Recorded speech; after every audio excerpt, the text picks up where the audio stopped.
Hello, this is Virtualis the Chess Noob, learning and having fun with chess. So at the time of this video, I'm participating in a Team Australia tournament, and I recently just completed 2 games against Melian in this round, where we both made use of the Vienna game, and we both made an error, a blunder, that was pretty much game-ending. And I thought this would be a good video sort of back-to-back, as a kind of a demonstration of some of the potential not to do. So some precautionary tales, really, of the Vienna. So I played the first game with the black pieces, so Melian had the white and thus played the Vienna, and he started with a somewhat unusual opening, the Van Geet opening with the knight first, but this is sort of the knight of the Vienna. I have no idea how to play against this, so as usual, in this situation, I would just play e5, and not uncommonly, it transposes back into the Vienna. So here we go. My opponent played e4. And I thought, good, excellent, Vienna. I know how to play the Vienna game main line, so knight f6. And here I expected maybe sort of the Vienna Gambit, but my opponent played a very unusual move with a g4. And g4 is definitely not good. It definitely gives an advantage to black, but it's also not game ending at the moment. And in fact, a g3 would actually is a line of theory. This is the Mieses Variation of the Vienna game, and the goal would be to fianchetto the king's bishop, and this is potentially a very, very solid position for white.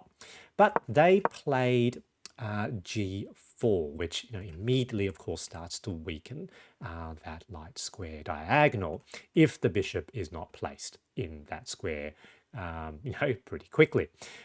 I had no idea how to play against this, but there is an opportunity to place 2 pawns in the center, and in these situations, that's usually what I do. It's rarely bad. So here we go, d5. There's a trade. Take back with knight, they capture back with knight, and now queen in the center of the board. And I also saw, of course, they've got that very, very weak diagonal. Queen is attacking the rook. And so here I thought, no, they don't really have very many possibilities. Maybe we're looking at a queen trade, but they surprised me with g4. And we will see that this is the blunder here. So missing that diagonal, g4 -9, basically I'm completely winning. And in fact, in the actual game, I wasn't sure whether this was some sort of unusual gambit. I know the risk, of course, is am I going to end up getting my queen trapped in that corner? But in the end, I decided, look, it looks like a free rook. I'm going to take it. And that, of course, ended up being completely correct. They move the knight out of that square, which makes sense. Otherwise, it's going to be captured. I can't take that bishop, of course, because it's defended by the king.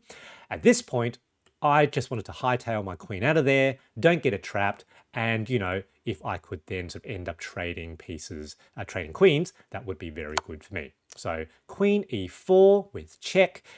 Stockfish reckons just to develop, but I was feeling worried that I could end up with, as I said, end up with my queen trapped.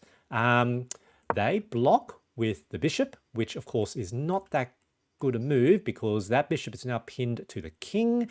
And I thought bishop out, place pressure on the pinned piece, and also capturing that pawn and placing pressure on that knight. I thought that looked really, really good.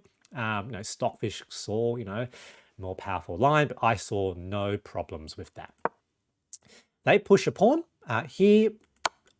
Queen back into the corner with check. And what I was seeing here now, I'll actually take some of this feedback off, is the king be forced to come here. And my goal was to try to force as many trades as possible. I didn't think I had a mating net.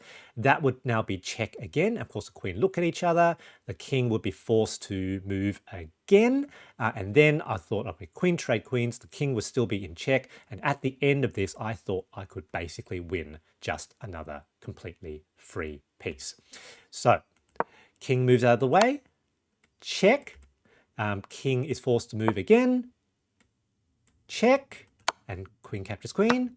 And now another piece. So I am now up two full pieces, the rook and a knight.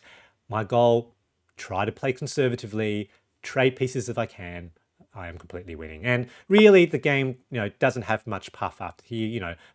Opponent plays valiantly, but you can block that diagonal, attack the bishop. That's fine. Move out of the way.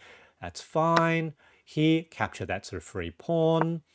They sort of move the bishop again, and I thought, here, looks like I can potentially force a trade. So that's what I do. And now, short castles, move my king to safety. I thought this is completely good for me now. They push a pawn. I block. And here they sort of bring the king potentially into dangerous territory, actually. So knight out. And now they are in some serious trouble. Protect the pawn with the rook. And here is basically end of the game. Because if you look at all the squares that the king can move, that is protected. That square, is now sort of, all that whole diagonal is covered by that bishop. That is protected. That square is protected. So the king has nowhere to go at all. And so for the opponent to get out of check, they must trade their rook for the bishop. And that even opens up a nice file for me. So opponent opted to resign. Good game, GG. Let's now look at game 2, where I play with the Vienna and make my own egregious blunder. Okay, so this game starts off well. So e4, e5, knight c3, and my opponent plays the Max Lang defense with knight c6. I decide to bring out the bishop, so bishop c4, all very normal. They play d6, and I now play d3. This is all very, very standard or very normal. And potentially sort of the goal is to see whether we can place pressure along the F file. Opponent now plays a6. Because I didn't want to deal with that, I push my a pawn. So to a4. Opponent plays knight f6, so that's to be expected. And here we now play sort of the Vienna Gambit like push, pawn to f4. Opponent now pushes their knight, and this is a very, very common situation in the Max Lang defense. The opponent will aim to push their knight, and this is actually bad for black. You can see plus 1.36, but it's tricky and you need to know what to do. And I sort of remembered half of what to do. So firstly, this is the best move. So f5. Firstly, you have this absolutely controlling diagonal chain of pawns, and it now blocks that diagonal. So that knight is no longer defended by that bishop. That bishop cannot participate in the game. And so this knight is potentially trapped in this position. Obviously, it's already directly attacked by the queen. This is a bad position for the knight. And if you look at what Stockfish actually thinks is the best next move for black, it is hightailing the knight out of there. To get out of that spot, this is not a good place for their knight, which is why that push is potentially bad. But it's also potentially tricky because, of course, we do still have this weak dark square diagonal, queen h4, which comes with check. Now, at the moment, with these pawns in that position, that's still fine. That pawn blocks, and so that doesn't work. But that is always a potential strategy, a bit of counterattack that you need to keep an eye on. And I lost my sight of that. My opponent tried to defend the knight with h5, which is a mistake. And here, without thinking too hard, and this is a daily game, I really should have spent a little bit more time thinking about this, I decided to play h3.